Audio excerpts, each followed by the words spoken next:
Alright, so this is way too much to type, so I was just going to give a quick rundown of what we're looking for when it comes to macros. So, in the grand scheme of body composition, and I'll send a visual to go along with this, but basically what you're looking at is if you have a bar consisting, that makes up 100% of what it takes to get the proper body composition. 50% of that is going to be calories in, calories out. So the calories that you consume is going to be about half of, what's most important to have the body composition that you want. Another 30% of that is going to be your macros, which is what we're going to be talking about.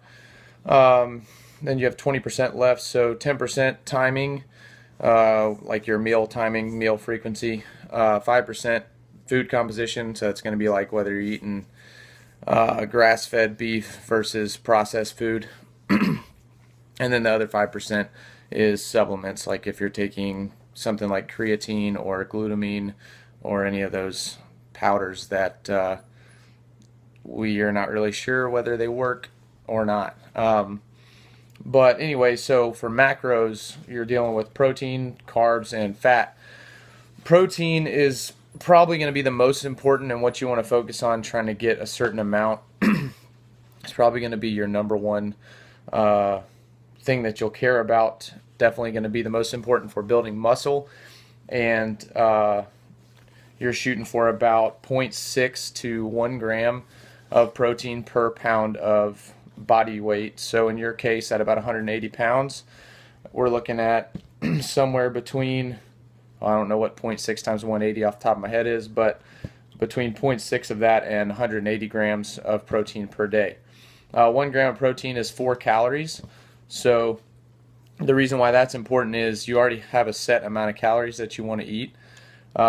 So if you hold that constant, then the more protein you eat, the more calories that is, so the less amount of carbs and fat you'll have to eat, and vice versa. So if you increase one macro, you're going to have to decrease another, or hold the amount that you eat of each. You have to prioritize those. So next is carbs. Carbs is also 1 gram of carbohydrates is 4 calories. That's going to be your primary energy source, and you're going to be looking at somewhere between 1 to 3 grams per pound of body weight. So between 180 grams of carbs to 360, somewhere between 360 or even more. That's going to be solely dependent on the amount of work that you're putting in. So if you're not exercising or doing anything, carbs are essentially unnecessary for the body because they are an energy source. Naturally, you're going to need some since you're moving around in general. But if you're not going to the gym or you're not running or doing something that's expending a lot of energy, getting 300 grams of carbs is just going to be unnecessary and likely be stored later as fat. Speaking of fat, fat is the final macro.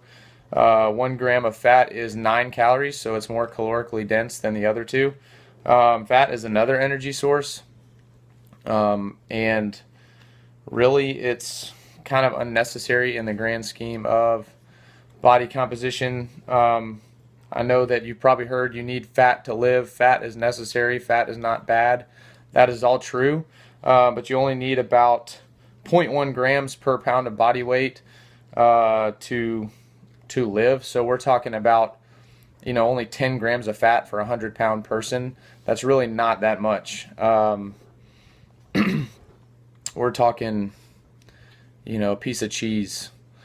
So that's sort of a myth, I guess, when people say, "Oh, you need a certain amount of fat to live," because they're thinking you need a significant amount, which is not necessarily true.